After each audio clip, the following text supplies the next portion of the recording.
Welcome to episode 43 of the Hard Truth About B2B eCommerce. I'm your co-host, Isaiah Bollinger, and I'm here with Tim. How's it going?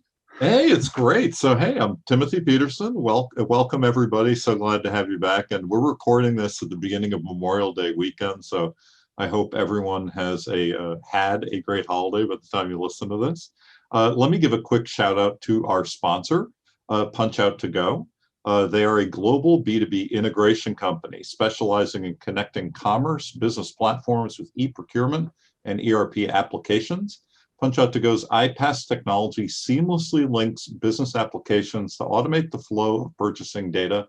And with their solution, you can immediately reduce integration complexities for punch-out catalogs, electronic purchase orders, invoices, and other B2B sales automation documents in order to accelerate business results. So thanks to our sponsor, and Isaiah, back to you. Can't wait. Yeah, no, this is exciting. I think it's a little long overdue. Bill, excited to introduce our guest, Bill Mirabito, who I think we've known for like 5 or 6 years now in the Boston e-commerce community because we're both local and we've been at a lot of the same events. And Bill's probably, or I think, one of the best e-commerce consultants in the industry. So I think everyone in e-commerce should know Bill, and check out his website at B2C Partners. .com. Is that right? Is it B2CPartners.com? That's right.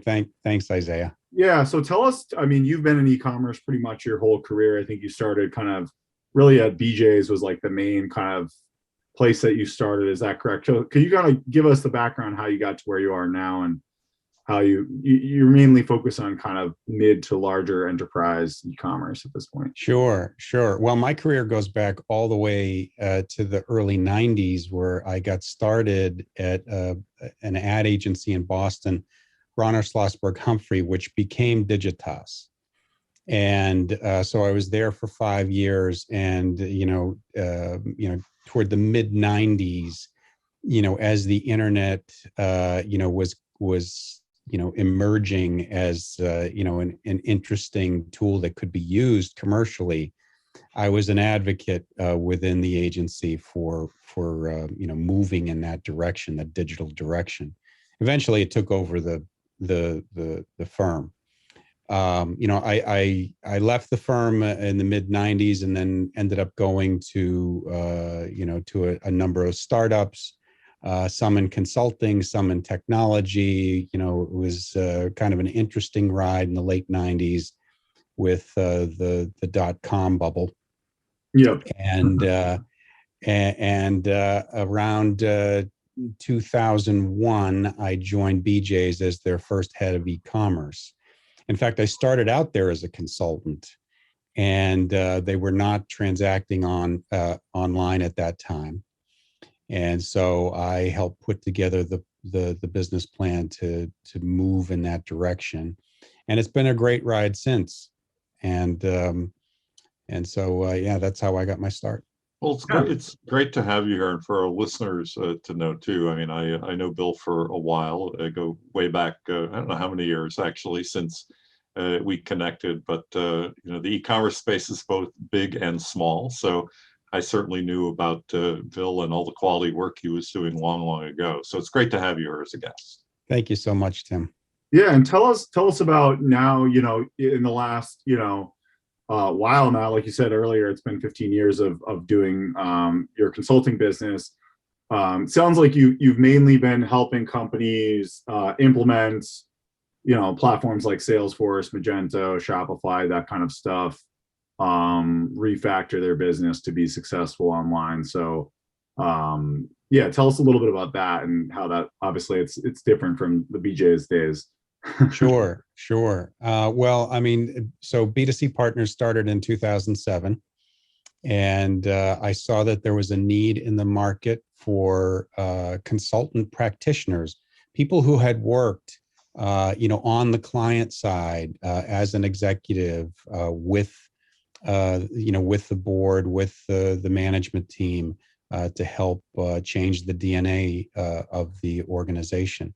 And so in 2007, I hung out a shingle, and there was immediate demand. And so B2C Partners is an e-commerce consulting practice that focuses primarily on direct to consumer. About 40% of our clients are large traditional retailers, the brick and mortars. 40% of our clients now are consumer brands, though, and so they don't have physical stores. And, they are suppliers of the large retailers. So they've got a very, very, mature B2B business and an emerging direct-to-consumer business. Yep. So tell us a little bit about, we were talking earlier about, more recently with COVID and the stores kind of like, I think that's a really interesting topic that we haven't explored too much on the podcast, where basically stores are kind of, I don't want to say closing left and right, but we're seeing a reduction generally in physical space for the most part in terms of just shopping locations. Malls aren't nearly as effective. And, you mentioned something really interesting, which is basically that the average retailer is not having as much inventory on hand. And that is going to require B2B companies to really rethink the way that they grow their business, because you can't just ship out, a bajillion products to a store and hope that they'll sell it, because these stores are getting smarter. They realize it doesn't make sense to have so much inventory on hand just kind of sitting around. Yeah, absolutely. Over the last few years, it's no secret, stores are closing. Malls are closing, stores are closing. There is a contraction in the number of physical locations for retail, which is only accelerated with COVID. Yeah.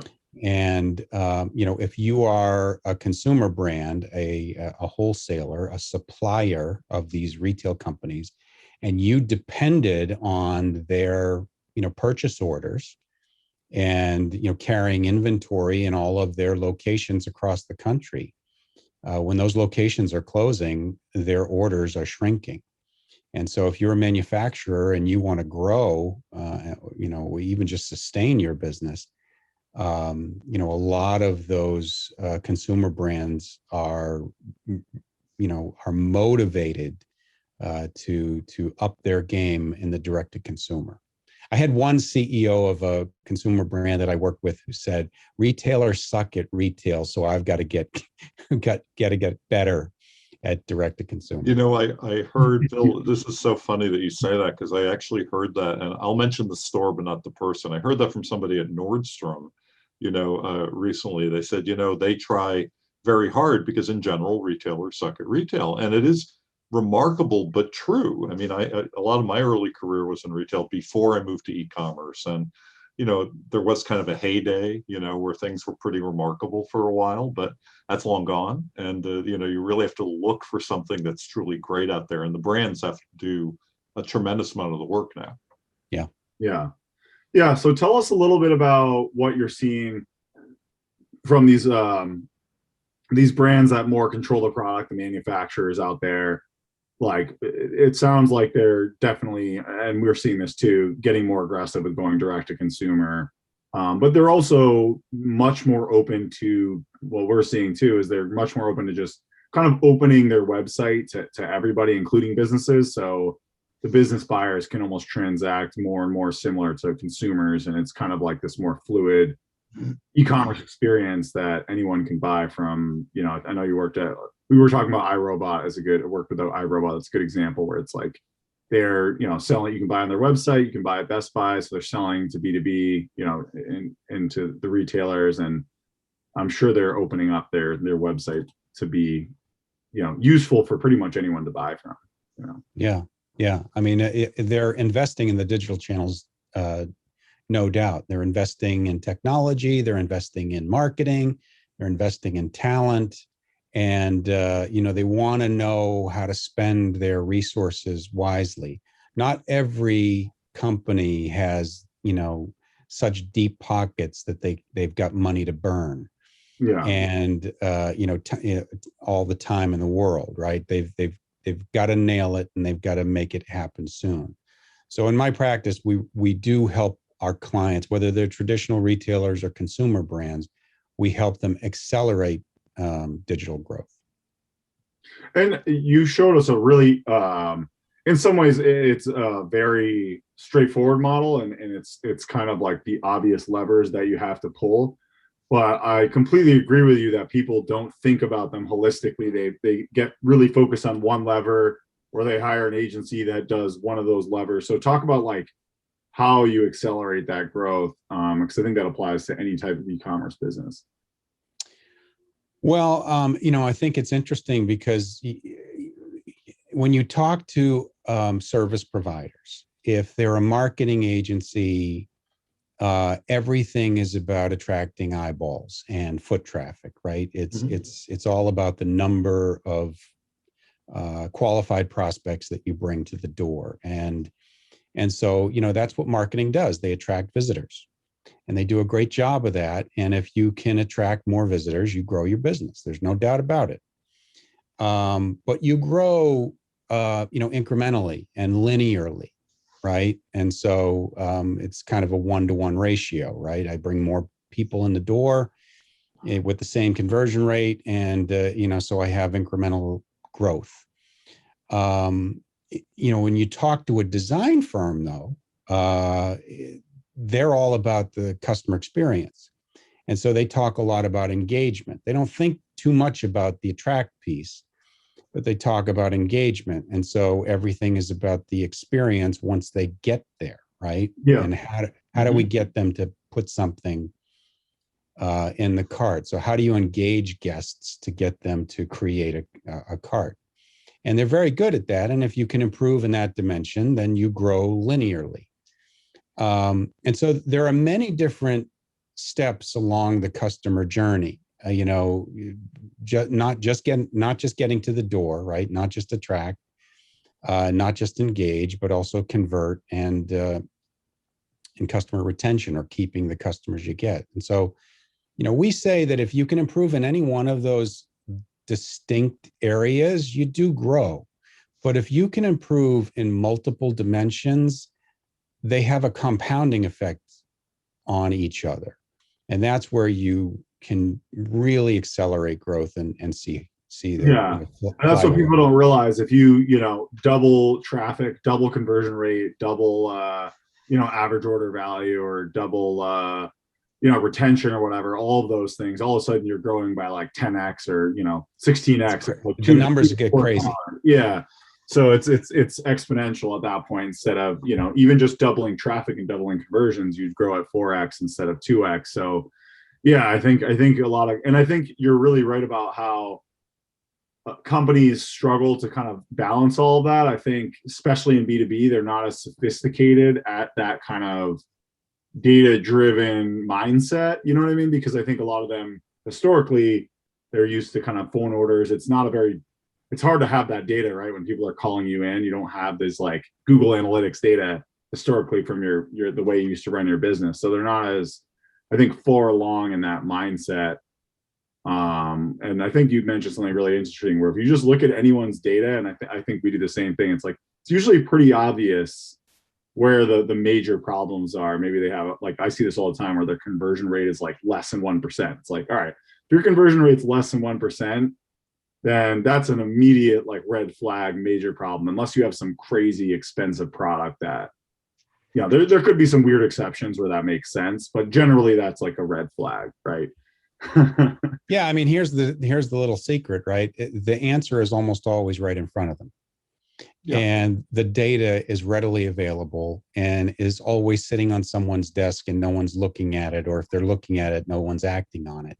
Nobody brings it to the attention of the stakeholders to make a decision on where to pivot, or where to focus, or what to prioritize. So it's really interesting, when I come in and do discovery, I start asking questions. It doesn't take long for them to, bring the details that we can all analyze together. And just having the dialogue brings to the surface where the real opportunities are. Well, I think one thing, Bill, that I've seen in my conversations is that a lot of let's say B2B concerns, they really are limiting themselves artificially as opposed to a B2B concern, right? Like B2B companies will just say, customers, whoever, and then you're finding out who buys your product or is interested in your service, and then you grow. Whereas B2B is still in some ways stuck in sort of a category. You're saying B2B and B2C. I think you meant to say B2C at one point. B2B and B2C. Yeah. No, I think you said B2B in both those scenarios. Oh, I meant no, B2C. So yeah, thank you. Yeah. So the B2B is limiting itself artificially. Yeah, for sure. in a way, and I was saying the B2C doesn't. And thanks for catching that. But really, I think that's one of the observations I've had is that somehow they haven't gotten to that stage, at least not all of the companies that I've worked with. They need to have those conversations, at least you said, like in a discovery, and really find ways to break out of that. Yeah, absolutely. And what you said is interesting, because I think it's not surprising that a small company, they're just trying to kind of keep the lights on, but you're working with some pretty massive companies. So like, a lot of these are billion-dollar companies. You would think that they're, on top of this, right? Because you're like, oh, they've got the money. They can hire, the Google Analytics expert and the SEO, all these experts, right? So what do you like? Is it just that you think that the marketing people are just kind of in a silo and they don't have the kind of overarching business knowledge to kind of think about the data holistically, and then the CEO and executives aren't really looking at the weeds of the e-commerce data? Or like, why is this not just happening at these companies? I guess I'm just trying to like better understand how they're failing at this. Well, I think Tim exposed a thread that is very, very common, which is they artificially limit their own growth, because if they do get ambitious, if they do put together a plan, somebody's neck is on the line. Somebody carries the number. And nobody wants to carry a big, audacious number. Everybody wants to say, well, look, we grow 5% a year, and so 5% is what we're going to do. Let's not talk about double-digit growth. Let's not even think about triple-digit growth. Let's not think, maybe not even think about, significant growth at all. I want to keep my job, and I don't want the boss breathing down my neck. And so, the thought of carrying a number is scary. So you think, honestly, part of it comes back to the culture of these companies, especially larger companies, that, everyone's just kind of looking for job security. And all of a sudden, when they are kind of on the hook to grow 20, 30%, 50% a year, that puts a lot more pressure on everybody, and people don't want that pressure. Is that?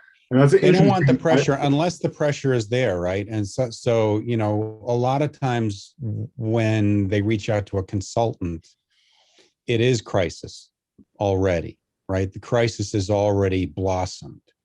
They're not sort of growing incrementally; they're actually on the decline, right? There's something really wrong, and people's jobs are on the line. And in those cases, there is motivation to fix the problem. But, for a lot of companies, the pain hasn't reached that level yet. Well, I think a good example too, and this maybe gives a better illustration of what I was trying to say, is that, and again, I have to protect the company because I consulted for this business a little while ago, but we're doing an augmented reality solution that was B2B. And they were focusing very particularly on like pharma and biotech and, this area. And it made sense. But, they bring me in because they're stalled. And I'm like, well, you're stalled because you're just working in pharma and biotech. It's like you spent all this money on this tech. You have all of these things happening. You have these teams that are ready to do X, Y, and Z. And yet you don't apply it anywhere else. And that's sort of what I was trying to say too. It's kind of like this mindset. And they also had virtually, no online presence for any of the solutions that they had. It's basically like, we want to keep it quiet. And it's like, that's not going to serve you well in the long run, is basically the bottom line. Yeah. So, yeah. What's super interesting is that you're basically saying it's almost a cultural issue. Like, If people really were motivated and put in the effort, they might be able to solve some of these issues. But and obviously, part of the motivation would be like, hey, we need to hire an expert, and they bring in you earlier in the process instead of waiting until it's a crisis. But don't you also think that potentially because of this, kind of complacency culture of, oh, we'll just grow 5%, that 5% turns into 2%, and then there's more ambitious companies out there kind of taking market share, and then they slowly go from 5% growth to 2% growth to 0% growth to negative 5% growth. And then it's like, oh crap, no one was really like pushing these levers that how to push, because no one was just simply looking at the data and bringing it to the executives and making good decisions. And then all of a sudden they got to bring you in, and it's almost like crisis mode. Whereas had they been just a little bit more ambitious and gotten ahead of it, like, I'm trying to like summarize a little bit of what's happening, but is that a good summary of what you think is happening? Well, Isaiah, I'll not only agree with you, I will say that is the fundamental issue. It is almost always a cultural issue. It is almost always at the foundation, and the real problem and opportunity is that they're not customer centric. A lot of companies operate in ways that they may be channel centric, right? Brick and mortar retailers, they think primarily about their stores. So everything is about store operations, and they focus their attention on the stores, not the customer. With brands, sometimes it's, brand centric, but not customer centric, right? So they're not adapting their product to really, serve the greater needs of their customer base, or speak to those needs. Sometimes, it can be even personality centric. So you have somebody at the top of the organization who leads through a cult of personality, and so everything and every decision is filtered through what does so and so think. But Jeff Bezos, he got it down long ago, right? Amazon is maniacally focused on the customer. They think about the customer. They plan around the customer. They will not have meetings unless they can say, how does this benefit the customer? And so, a lot of the time, the focus is, how do we develop that muscle to think about the opportunities of attracting more customers, getting to know the customer, getting to know the audience, attracting visitors, engaging guests, converting shoppers, and keeping customers. And I think that's what you said is so important, but for B2B, because I think part of the problem in B2B is that they think they know their customers because, Bob's, hardware guy, used to buy from us or buys from us for 20, 30 years. And he calls us up and he has a relationship with a customer service person, and that's great. What they don't realize is that business is probably not long-term sustainable, because, a lot of those guys are going to retire, and the people coming up that are now the new buyers, the new business buyers, are, like I said, my fiance, who's 33 years old. She's buying everything. She's very like modern buyer, and she's got her own new business. So that's the modern buyer that's coming online, and I think they just haven't adapted that, because they don't even want to get to know that side of business to an extent. Like, it's almost like they just don't even want, like you said, I guess it's not being customer centric. They don't want to know who their customers could be. They're just kind of. Yeah, and I would add to that too, because I think we're all onto something here, that we've touched on in bits and pieces in other episodes as well. I mean, it's huge, because I was talking to a real estate group not too long ago, and it's a group that did commercial, and there's a division that does residential. And one of the top 3 search terms for like the last 3 years on Google is, how do I get real estate without a realtor, right? It's those kinds of questions. It's like everybody as a consumer, whether you're coming from the business angle or another angle, says, well, how do I do it without you, right? So you have to figure out, how are you going to respond to that? Like, how are you, like, you as a business, you have to realize that consumers are trying to figure out all different ways to, to get what they need and get what they want. And I think, yeah. Oh, go ahead, Isaiah. no, I think what you said is so important, because what's happening in the market, and I mean, I think you're already seeing this, Bill, is that the middleman is going to continue to get more and more cut out with technology. And I think if you try and fight that, you're going to lose, right? So like people are like, well, why do I have to pay this real estate agent I think it ends up being what, 10%? Like there's two real estate agents on both sides, right? One gets 5%. Yeah. Like, so you have two real estate, you get 10%. How do you cut that out? 10% is a lot of money when you're talking about a $300,000 or $500,000 home. That's $50,000. So I think everyone's realizing, hey, like, technology gives us access. We have Zillow, we can see virtual homes. Like, what do I need? We can do automated paperwork with DocuSign. We can cut out middlemen. And that's the same thing with B2B. I mean, B2B companies need to be aware of this, because a lot of B2B companies are the middleman, or they're kind of, like you said, artificially serving the middleman and hurting themselves from growing because they're afraid to go D2C when they could go D2C or whatever it may be, to cut out the middleman.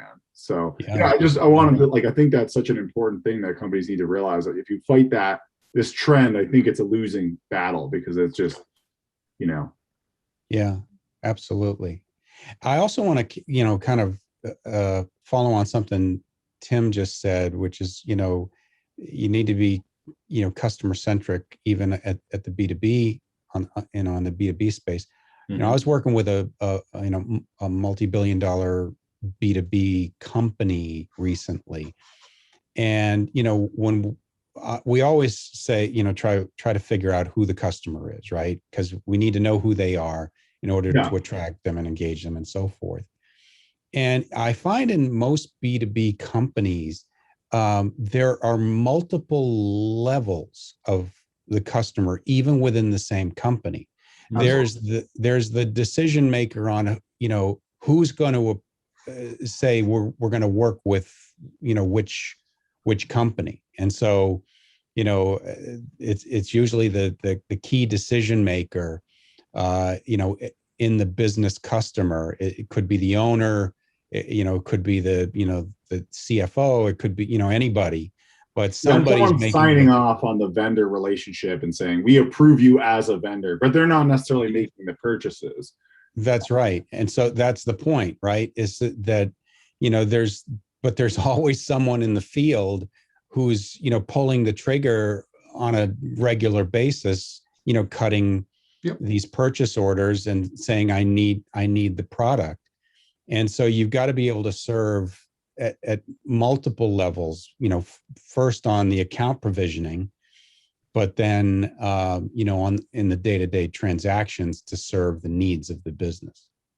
And I think that's where B2B e-commerce is so important, right? Because the sales rep relationship, I think the most important aspect there in the B2B side is that getting that approval vendor relationship. Hey, like, you are going to be our laptop vendor or whatever it is. You know what I mean? Like, you're approving us, that CFO, that owner. That's where the sales rep relationship comes in play. But then I think after that, you need to have the online tools to empower those individual buyers and purchase orders, because I think a lot of that should just be facilitated through a portal or basically an e-commerce experience that's, geared towards that B2B buyer. I don't think these people want to be calling up these orders anymore. They want to be able to log in, see where it's at, see the tracking, pay it online, do it. If they want to do it at midnight, they don't have to worry about like waiting till the next day to call. You know what I mean? No, and I mean, if you look at just the data and you go, okay, well, who are your biggest, who are the customers that you brought on, and you look at the size of these businesses, and then you go, well, how come they don't do that many transactions with you? It's, they're leaving business on the table and don't even realize it. Can you give us some example of that? I mean, I don't know if you're not allowed to talk. I can't, the NDA. No, but maybe without. Can we guess? Can we guess? No, without talking about the names of the company, were you able to understand how they were leaving business on the table? Was it they weren't empowering those purchase orders to be, done through e-commerce, or what? Where do you think the money was being left on the table? Usually when the relationship starts out, everything is good and, a lot of business flows through, but that can bleed out over time if you don't provide, the type of service and convenience to the person who's doing the daily transactions. And so that account can shrink. And, when you just look at, okay, well, they were doing $1 million of sales, 3 years ago. And, now they're in the low 100,000, in sales. And is anybody looking at this? Yeah, it's just like a major account management sales failure where it's just like, clearly there's something bad going on, and it's either they don't have the right tools or not being talked to enough. Like there's clearly just a major issue going on. Yeah. And then then I would talk to the sales reps who handle those accounts. And they were like, when I walk in their offices, all I do is see Amazon boxes. And, we have to up our game online or we're going to lose to everyone else, including Amazon. So the sales reps were crying out loud saying, hey, we're losing to that's why they're not buying from us, because we don't have. Yeah, the people in the field were like, let's improve the tools. We need better transactions, but it was. But they didn't have the power to build the e-commerce site, right? Because they're just the sales reps, so they couldn't go to it not being a customer-centric organization. Yeah. That's where you end up with, folks who say, incremental growth is really all I'm willing to sign up for. One of the things that Isaiah has brought up before and just mentioned is, now again, is really the ability to like reorder, a lot of simple things. It's funny in a way because B2B e-commerce sometimes has failed by not doing the simplest of things, just not being able to say, well, I want to look at my order history and hit reorder, right? or I want to take an order and I want to just edit one thing out of it and then reorder, right? Yeah, a lot of those things cannot be done. Yeah. I kind of want to change gears a little bit because Bill, you have so much deep experience with, in some parts that I think are some of the hardest parts for businesses, which is evaluating platforms, implementing platforms, and making these platforms work so that they can do those things. And I think most of your experience has been with the major platforms, Salesforce, Magento, Shopify. And I think, I try to turn you on to BigCommerce, so I know you're still evaluating them as an option. I think they're kind of an underrated option. But yeah, tell us a little bit about that and why are companies failing with that? Because in some ways it's almost obvious to me, right? Like I think to us, it's kind of obvious, right? Because we've been doing this for so long, we know the platforms. You can look at a business and say, all right, they probably should be on Magento, or they probably should be on Salesforce, or they probably should be on Shopify. It doesn't take us very long to figure that out. And then it's like, okay, you need to spend X money. Like you even have a pretty good idea of what the budget needs to be. And obviously it depends on the size of the business and the complexity. Like from that perspective, it sounds straightforward, but why are they failing with this? Why are they not just moving forward on these well-known platforms that are very established, that have tons of success stories? Yeah. It's a really interesting question. I recently did some research that I'm about to release in kind of evaluating all, the largest online properties and what they're using for technology and how long they've been using it. And so, I took a look, compiled data from NRF and from RIS News and from various other sources online, to really take a look at what sites are using, and looked at the 250, top sites, leaving aside, the Amazons of the world and the Walmarts of the world, which are marketplaces and are kind of unique.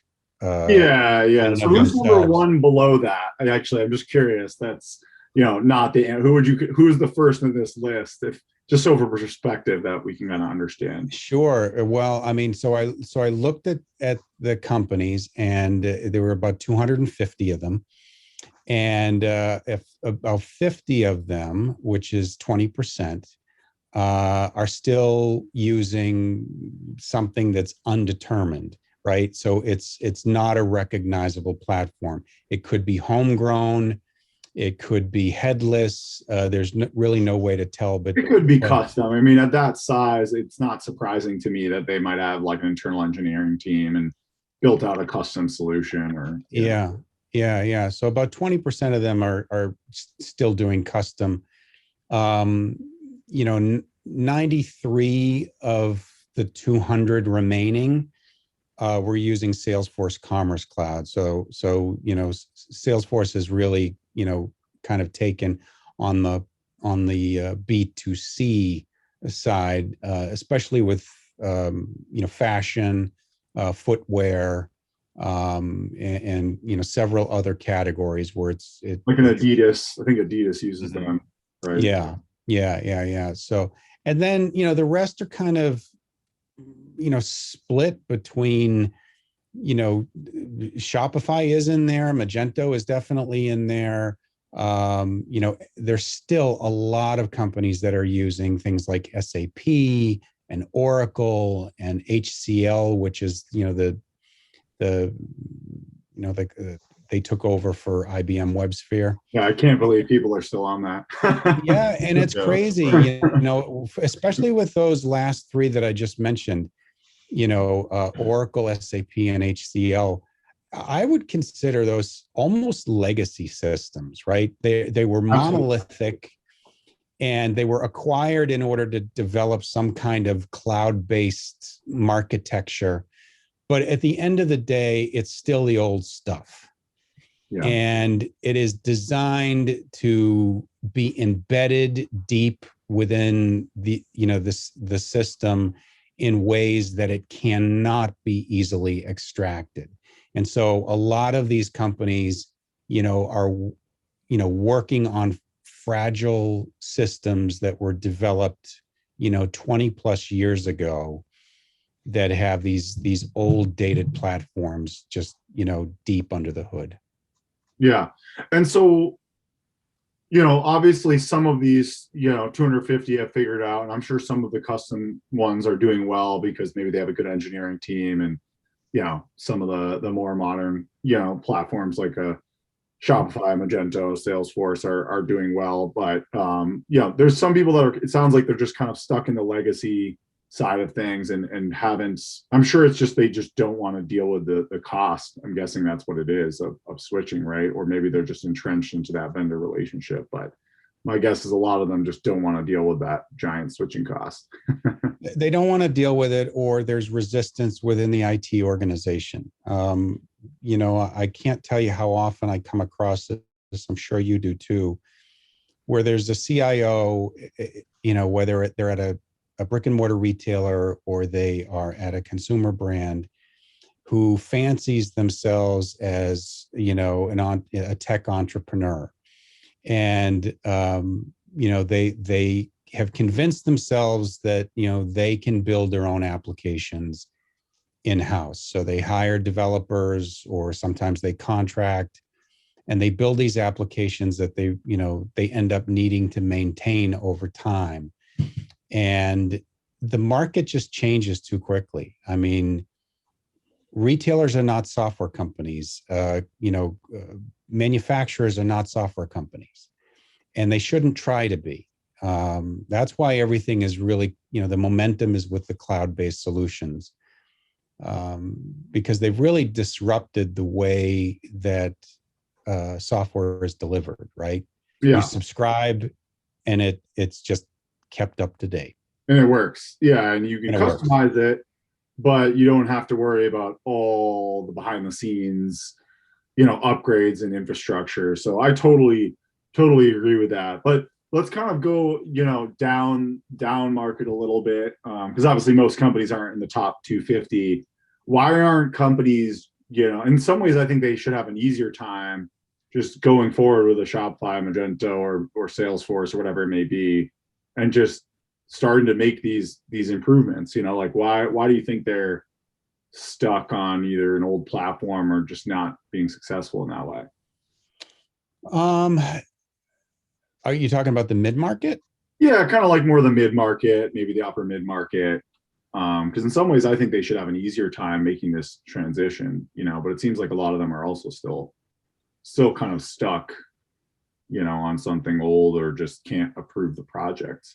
It might just be the same issue at a smaller scale. I'll dive in before Bill does and see if we agree on this. But again, some of my own personal experiences, I feel like I want to take a glass of water and throw it in somebody's face and say, you just need to realize it's Settle time down, to Tim. change, right? It's like snap out of it, right? It is really bizarre how that happens, but there's a certain, what people have written about this a lot psychologically. There's a comfort zone that you get in.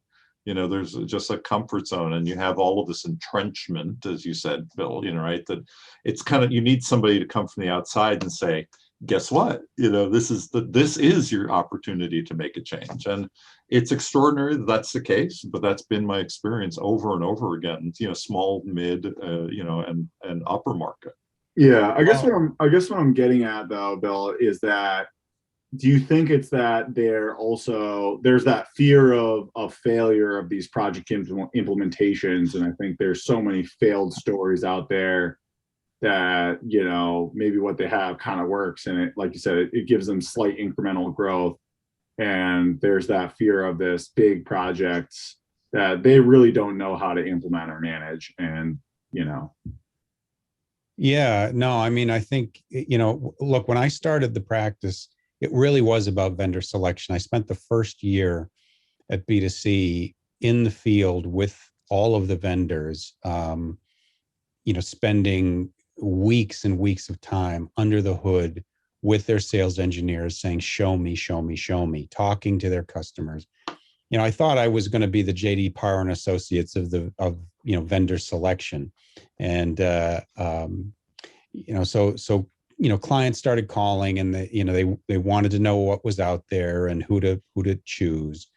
And so I'd always go in and start with, requirements gathering, discovery. Okay, well, what do you need? And sit down with the stakeholders and each one of the functions. What do you need? What do you need? And invariably what happened is they would answer one of two ways. I don't know, you're the consultant, you tell me. Or they'd say, I need everything ever created in the history of the internet. I want what Amazon has, and I want it in 5 months, and I want it on a shoestring. Yeah, get 150 grand, get me Amazon or Granger or Walmart.com, and I have 100 grand. So figure it out. So it's never realistic. And this is where they get into trouble. And so I developed the strategic planning practice ahead of, making these investments to say, what is the roadmap, right? Like, what are you going to do with this stuff? Because at the end of the day, you got to use it to drive business. Yeah. And if you want an ROI at all, you really need to know, okay, what are we going to do in the first 6 months? What are we going to do in the next 6 months? What are we going to do the second year? And that's why we developed. I love your ROI model, because you're really focused on that, and you want to make sure that you provide ROI with everyone you work with. And I think you usually picture it as a 2-year investment. And I think that's to even get ROI. I think that's also why people struggle with this, because companies are so quarterly. How are we going to grow next quarter? And this generally, especially when you're moving to a new platform, it's not a 3-month ROI investment. Well, no, I mean, you got to build it, you got to deploy it, and then you got to use it, right? And so it won't deliver the benefits until it's deployed and you're using it. Yeah. So there's some investment there that has to make its way through in order to deliver accretive benefits. Yeah. And then typically you see that as of roughly 2 years. I know it depends on the company, but like first year is kind of getting implemented, maybe recouping some costs. In the second year, you'll see some ROI on the initial investment. Is that? Yeah. I mean, we always look at a 3-year kind of, what do we think is going to happen in each one of the next 3 years? Mm-hmm. Yeah. And so it's a 3-year outlook, and the goal is, do your best to at least, break even and start to see growth in year 2. Gotcha. Okay, that makes sense. And do you think that's partly a barrier because people are like, well, I'm not going to start to see growth until a year 2? Well, I think a lot of, that's a great question, Isaiah. I a lot of times when customers come to me, they don't know what budget they need. They haven't promised any benefits from this type of an investment. The hardest thing for a consultant to do is, be brought in and say, we don't need no planning. We have no idea what the business outcomes should be, but we got approval for this project and we want you to just do it. And those are frustrating, right? Because you're not setting any expectations up, and that's where pennies get pinched, and there's underinvestment, and they don't have the staff or the skills to use the things that they're, setting up. So, all of that stuff has to be part of the plan. Yeah, I mean, go ahead. No, go ahead. No, I was just gonna, comment on that specifically. I mean, what's interesting too is that, we've always talked about the 3-year thing. Often talk about the 3-year thing here with a number of our guests, because it is a challenge, right, to just get people to think, in a window that's not immediate, right? That's not, this quarter. But the resistance part that we were also discussing here is kind of interesting, because the resistance is sometimes, as you said, Bill, because people haven't thought about all the details about why they're doing this. It's like they get the approval and they're supposed to do something. They're supposed to find a great person to help them, but they don't know exactly why. And so, I've often seen situations, not even just my own, where it's like, well, all right, I'll pick 3 things that we're going to try to accomplish. And, they may not even necessarily be the right 3 things. So it's such a fascinating, back and forth with even medium to large size businesses that, you have that happening, that whole process. Absolutely. Another thing I want to touch on, Isaiah, kind of going back to why do we think the mid-market companies, get this wrong so often, is there's still a bit of a stigma around, going with things like Magento and Shopify and some of the other platforms like BigCommerce. There is this just baked in notion, especially with the gray-haired CIOs, that it's got to be big, it's got to be, huge, it's got to, the budget's got to be monumental, and I want to, work with, the Oracles of the world, and with the SAPs of the world, and with, the Salesforces of the world. And so, they think in those grand terms, and they have a hard time wrapping their head around, the fact that they're not covering the basics in a lot of cases, of a good digital business. And some of these tools like Shopify and Magento are already miles ahead of where they are today. Mm-hmm. Yeah.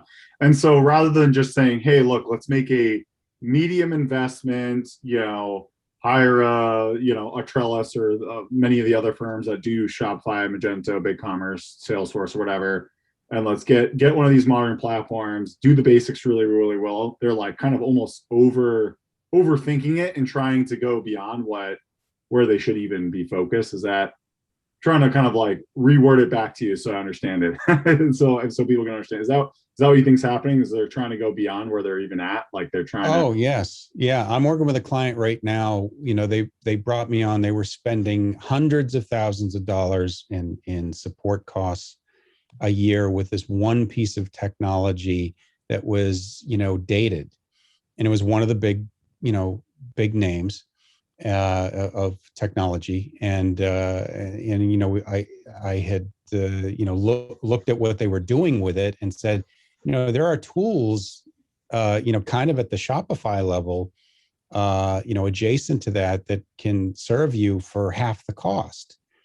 And, we went through a lengthy evaluation, and we even gave the incumbent vendor, a chance to come in and demonstrate that they were better. And it was abysmal. I mean, they were terrible. And, and the client was like, get us off this thing right away. And, it's amazing that we're going to cut our costs in half. Yeah. Yeah. And I think people don't realize that they can, if you do this right, and yes, the initial first year might be a larger investment, but I think if you do this stuff right, whether you're small, mid, large, you can reduce your ongoing maintenance costs so that you can invest more in marketing or feature improvements or growth. So you can reduce your like kind of hard costs and see sales growth improvements in the following years with a better website, better basics, like you said. And then I think it's like you said, master the basics, which is literally just, add to cart, but make it easy to buy and go through checkout and make sure it gets shipped on time, right? And go through all those processes. And then you can make the incremental improvement. I think that's the other thing that I see as a big failure, especially in B2B e-commerce, is they're so used to this kind of like ERP, we upgrade once every 10 years, mindset. They're not used to this. Shopify is a good example where you can make so many incremental improvements installing apps. I mean, we have sites doing over $100 million on Shopify that we're just launching stuff every week. We have some Magento sites where a mid-sized distributor, we're launching like an insane amount of stuff every week, every month for them incrementally. And the costs are pretty reasonable because, we have a retainer with them and we budget with them. And it's not like they're not spending millions of dollars a year. We're talking, more in the $100,000-$200,000 a year to make a lot of fast improvements. So like the site wouldn't even look the same from a year later, but it's not a complete re-platform. They're just incrementally improving what they have. I don't think companies are really like, they haven't thought about that. That's even possible. I think maybe because they've never experienced that, so they don't know that it's possible. You think that's part of it, or? Oh yeah, I know. I mean, the whole market now, cloud-based solutions has brought with it the promise of agility and modularity, and so the ability to be able to say, well, I'm going to get this best in class, widget for payments, I'm going to do this for email service provider. I'm going to do this for gateway. I'm going to do this, for other things. And so I think it's really great to see, the different combinations that you can have with these cloud-based platforms that you could never have with the monoliths, right? Because you always had to, custom integration, build it. Everything was a huge project. Yeah. So where do you think we're going to be in 3 to 5 years? Like those 93 people from your survey where you were looking in there, where are they going to be in 3 to 5 years? Are they going to be around? Will they have switched to something else? Or what do you think? There's everybody's slowly switching. I mean, even these companies that have been long on the legacy solutions, they are looking. Yeah. In many cases, and the thought of, they take a deep sigh because a lot of this stuff has just been, baked into the back end and touches so many different things and exposes the weakness of, the architecture that's point to point, and internal, software development and not using modern architecture. Well, and once your list is out, Bill, I hope that any of those companies listening give you a call. They reach out to you to try and get some of this work accelerated so that we can invite them on as a success story at a future episode of our podcast. Well, I really think anyone in the mid to enterprise market should give Bill a call, because what you said, I think, is really important. And I think a lot of companies don't understand the value and extent of this. is with these modern platforms, you can now use best of breed, and most of them have an extension for almost every best of breed thing. For instance, there's a Klaviyo update, a security breach that came out. So now we have to update the module, but that's fine. Whatever, we update the module. You can use a Klaviyo for email, which is now becoming kind of the best in breed email marketing platform for e-commerce. You can use, all these modern payment gateways. There's all these modern shipping solutions, and every piece of the business, you can use these modern things, and they generally have an app or an extension or whatever you want to call it for the major platforms, the modern platforms. So what I'm getting at is knowing how to leverage all of that does require experience like you have. And I think that's where some of the failure is happening, is because you need someone sometimes from the outside as a consultant, not even just the agency, to, just work with all these different vendors, because now to really make it all come together in the smartest way, it probably is going to be 20 vendors. Like, so to summarize, you'd have, the company itself, they might need you to organize it all. You might have, Magento or Shopify or Salesforce. That's, a vendor there. Then you have an agency doing the actual implementation. So you have that vendor. And then you might have an ERP vendor that does the ERP, and you need to talk to them to make sure that's integrated. And then you have, the payment gateway vendor, the email vendor, our average Shopify project has, 20 apps. So these are all technically different vendors, and you have to manage them all in a smart way to get the most out of it. Especially in a replatform situation, right? Because it's being hooked into things like order management, inventory, internal systems, ERP, the general ledger and all that stuff. So you have, like you said, Isaiah, you've got your integrator, you've got, your outside, design agency, you've got your internal e-commerce team and operations, but you also have internal IT. And so all of those, teams have their own work streams, and they all need to come together. And so, not only do I do strategic planning and vendor selection, but, the bread and butter of my business is in the project management or execution, not just in replatform, but then, with the team actually using the tools to drive the business and deliver the ROI. And so it is important, to have somebody managing. You can call it a program manager, a project manager, whatever you want to call it, delivery manager, but somebody who is, coordinating all of those various teams and making sure that the communication is flowing and the accountability is there at every level. Yeah. And I think from our perspective of I'm speaking kind of from the Trellis side, where I see the customers most successful is they're conscientious of the fact that, there are all these different vendors, and they need to take some responsibility of working with those vendors. And I think what happens is a lot of companies scapegoat their agencies and dump everything off on the digital agency and assume that, okay, we gave you this scope of work, but now you're going to manage 20 vendors for us. And that's a lot more work generally than what's in the original scope of work or what's in the project management budget that the agency is expecting. And then now the agency has to, talk to 20 different vendors and get them all working in unison well. And we can do that, but generally that comes with more project management overhead. And I think a lot of companies just assume that's baked in, to the project. Like every agency is just going to do that perfectly. And I think it's kind of an unrealistic expectation unless you budget a lot for project management from the agency. Well, the internal team, look, they want to see the project succeed too. Of course. But most of the time they're in meetings all day.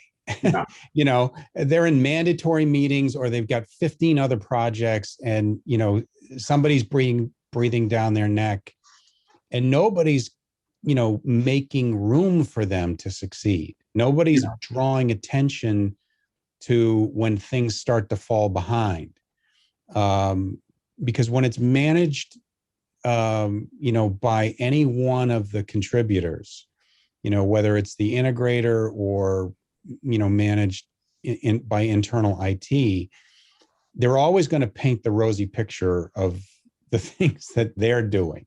And they're going to brush under the rug anything that they may be falling behind on. For sure. So it's really important to have a project manager looking at everything, saying, where are we with these tasks? Well, I think one thing that's worth mentioning, and again, this is a big topic, but I'll just bring it up, is that a lot of companies I've spoken with are also having to undergo reorganizations, right? Their whole structure has to change because they're going from something that's sort of monolithic, as you said, like some legacy system where maybe IT was like the core and dealing with the legacy system or systems, to something that's much different. The way that, Isaiah is saying, it's like 20 different vendors all of a sudden for a new solution and a replatforming.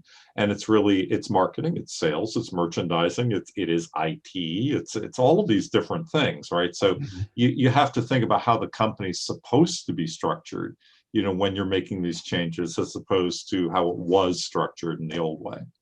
Absolutely. But you need to empower the business, right? And so at the end of the day, the users have to be using the system. There's nothing more frustrating to a business user than to say, I don't have the tools. I'm not equipped with the tools I need to do the work that I'm tasked with. And so I'm waiting on another resource outside of our group to do what they need to do on the technical side for me to stay busy and be successful. Yeah, you have to enable your internal customers and your external customers, right? Yeah. I mean, you have all of these constituencies that need to be enabled, and guess what? The tech is there, the tools are there. We just got to figure out how to make it happen. So I want to make sure that we give kind of the last words to you as we get closer to wrapping up. I mean, so what sort of things do you want to tell us maybe about what you're working on, or other things that we may have missed during the course of this podcast? Well, thanks for teeing that up, Tim. Here for we you are. Anything, Bill, for you anything. I think I saw some post this morning that says, we are in Massachusetts anyway on Maskless Eve. As of tomorrow, we get to cast them aside, and everybody's eager to kind of emerge from this COVID funk, and to really kind of hit the ground running. Even my clients now are looking at the coming back to the office, and what that means. And so my suspicion is that there is, when the dust settles and people are back to the office and capital planning starts to go into what's going to happen in 2022, you're going to see a lot more investment or willingness to invest on the digital front. And so, if I could leave the listeners with anything, I would say, if you anticipate that for your business and really a sharpened focus on digital, it's great to have a plan ready and put it in front of the boss to say, let's make these capital investments. Let's set aside this operating budget. Here are the hires we need to make. Here are the tools that we need. And here's what we're going to do with them to drive the business next year and beyond. I like it. Very optimistic and very realistic, right? I mean, get on it. Business is coming. Better get on it. So I agree. I think this is a great time to get ahead of it and get planning. And we're going to see a lot of pent up demands. Just even people going back to the office and going to restaurants, and just general pent up demand coming back to the market. So getting ahead of that and having a plan for growth, and not waiting until it's too late. Because to your point, if that demand hits and then you wait until next year, and then all the vendors are going to be booked up, so they won't be able to hire you. Exactly. So get ahead of it. Don't be the last one. I think that's important. That's right. Isaiah, thank you so much for inviting me today. Yeah, we're going to have you back on, I think. I think we will. Yeah. And Thank Tim, you so much. Thank you for being such a gracious host, Tim. It's a pleasure to see you. Really great, and hope to see you again on another episode. Thank you so much. Thank you.